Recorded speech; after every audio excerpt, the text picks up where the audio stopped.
CCJ's 1044 is brought to you by Chevron Dello Heavy Duty Diesel Engine Oil. Now there's even more reasons to choose Dello. American Trucking Association's president and CEO Chris Spew talks trucking's legislative wins, its losses, and pushes at the midpoint of 2024.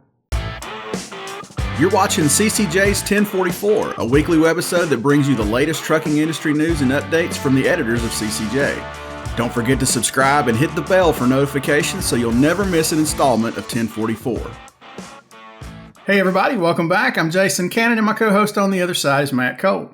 As far as trucking regulations go, I doubt there's any one rule set bigger right now than emissions, but 2024 has been a fairly active year for legislation, both passed and proposed, that impacts aspects of trucking that don't spew from the exhaust stack.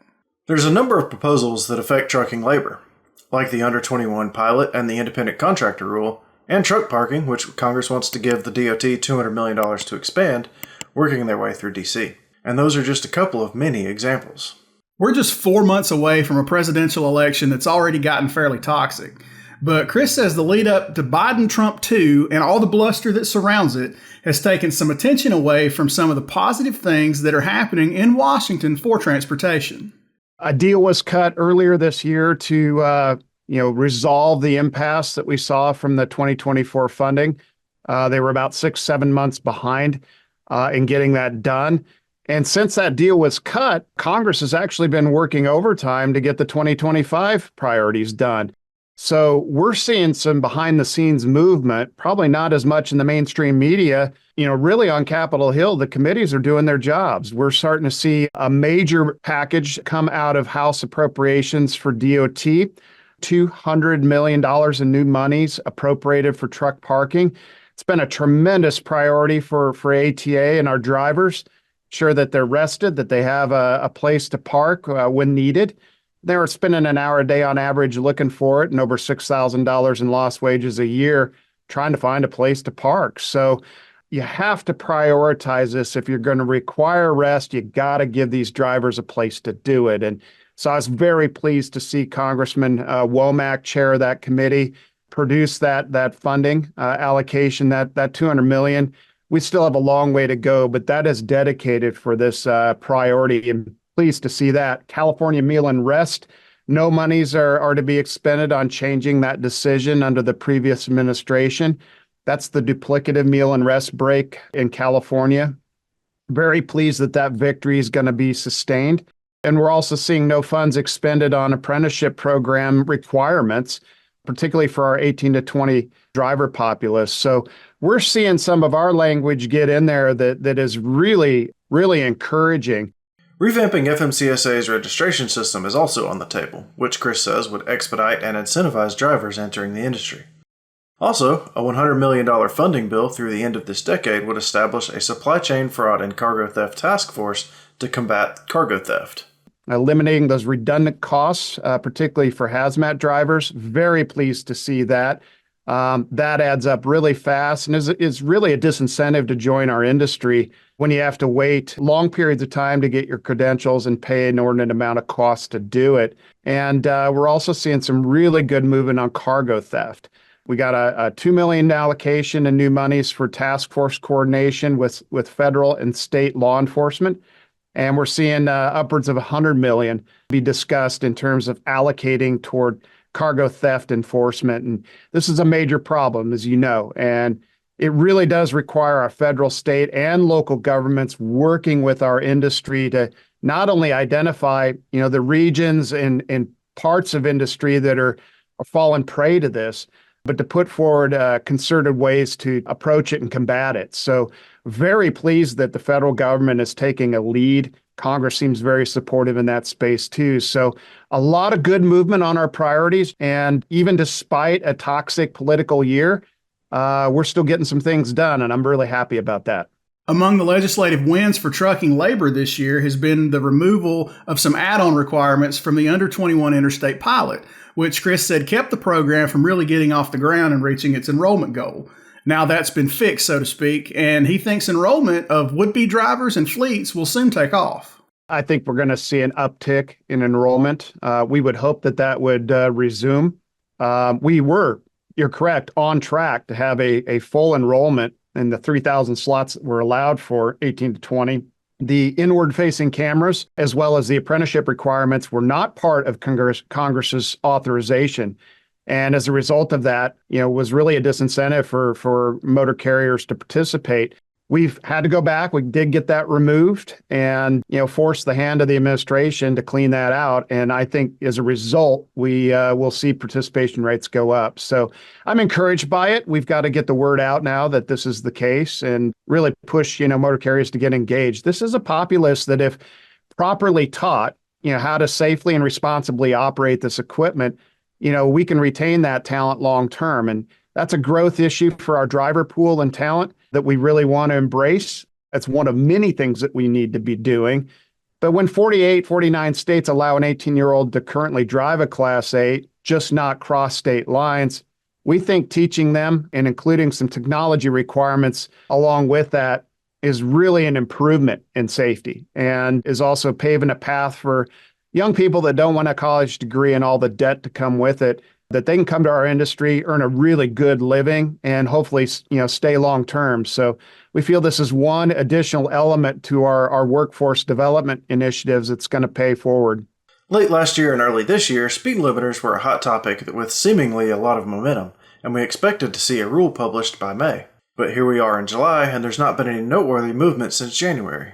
Last week, proposed 2025 DOT funding legislation included a block on speed limiters. Chris shares his thoughts on the issue after a quick word from 1044 sponsor, Chevron Lubricants.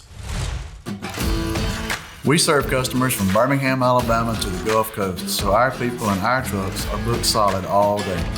There is no slack in our schedules. These trucks can't break down. I choose an engine oil that takes care of the number one issue with our engines, emissions, so we don't have to worry about DPF clogging. I choose the engine oil that keeps our trucks hauling. I choose Dello 600 ADF. I don't believe that the proposal that they're considering mirrors ATA's policy.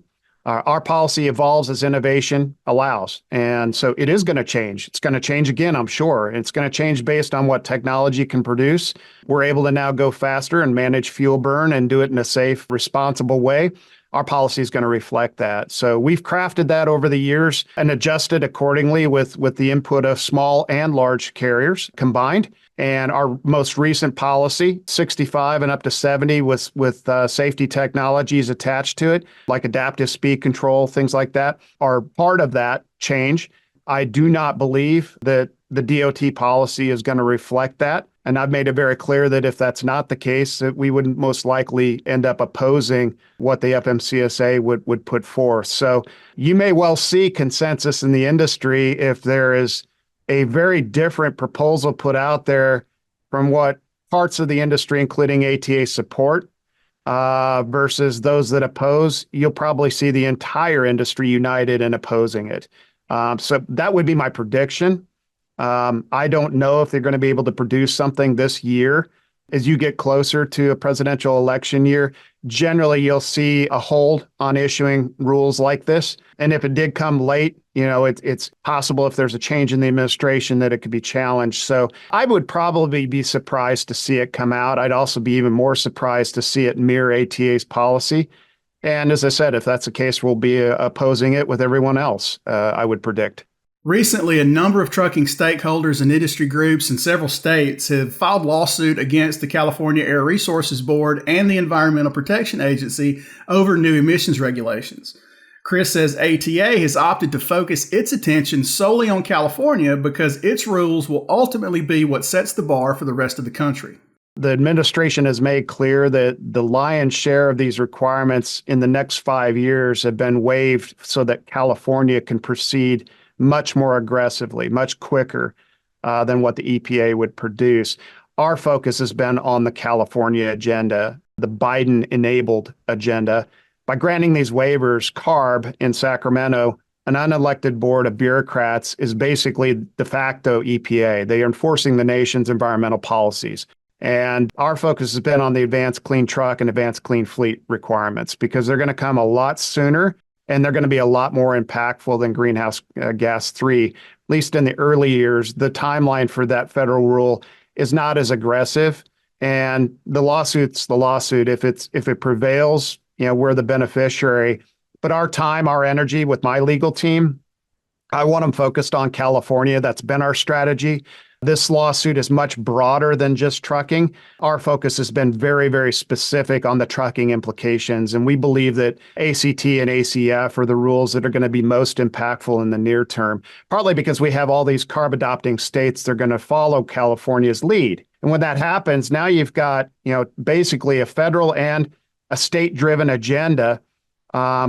OEMs, the truck manufacturers are going to conform to one standard, and that's going to be the highest bar, California. And those timelines, those targets are just simply unachievable. They're not going to have the infrastructure in place. And even if they did, the power flowing through the grid will not be available. It just doesn't exist. We're not sourcing the minerals to make these batteries. And even if we did, they're going to be 3-4 times more expensive, this equipment, than current new diesels. No one in the middle and small operators are going to be able to afford that, even if they could get their hands on it. So these are all, insurmountable challenges that we believe warrant a pushback, several years. I'd say probably 2-3 decades before you'd see certain pockets of the industry be able to make this work operationally. When it takes 15 minutes to fill a diesel to go 1,200 miles, and you're talking 6 to 8 hours to charge an electric truck to go 200 miles, we're not even in the same world. This is so far apart operationally.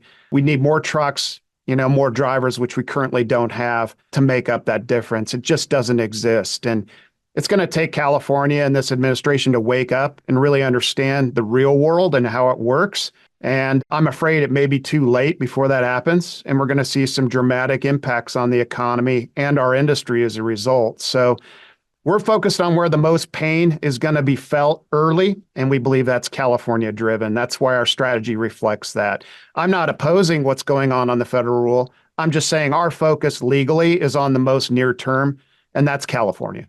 The big misstep, Chris says, with current emissions mandates is that they declare battery electric the winner when there are numerous other means to reduce emissions that are less costly and more mature. Tech neutral. Don't pick favorites. There's a lot of options out there that could work and don't apply to the entire industry. I mean, you could see electric being a viable option for drayage, school buses, garbage trucks, step vans. Build out the infrastructure, build out the grid according to the pockets of the industry, even passenger vehicles that make the most sense, and phase in, better options over time for long haul. But I think we're decades out before that's a viable option. So start with what works, what's common sense. I'd also look at renewable fuels as a means of putting brand new diesel equipment out there with, biodiesel. You'll get the same emissions reductions as you would from a battery electric well-to-wheel by using renewables. Why is that not on the table? Europe's allowing that. California is not. So I think their timelines, targets are not only unachievable, I think the requirements are dismissive of viable options that are right now available, can lower emissions. I'd also pull the FET, the federal excise tax that's brought to every new tractor and trailer purchased today. That's 12%. Eliminate that. That is the operator's money. Whether you're an owner operator, a fleet, that's your money. It shouldn't belong to the government. You can invest that into newer equipment. You can invest it into pay. You can invest it into training, safety technology. But that's a decision that should come to the operator. That will allow us to get newer equipment out on the road, replace the 2010 or older on average that's currently operating in the U.S.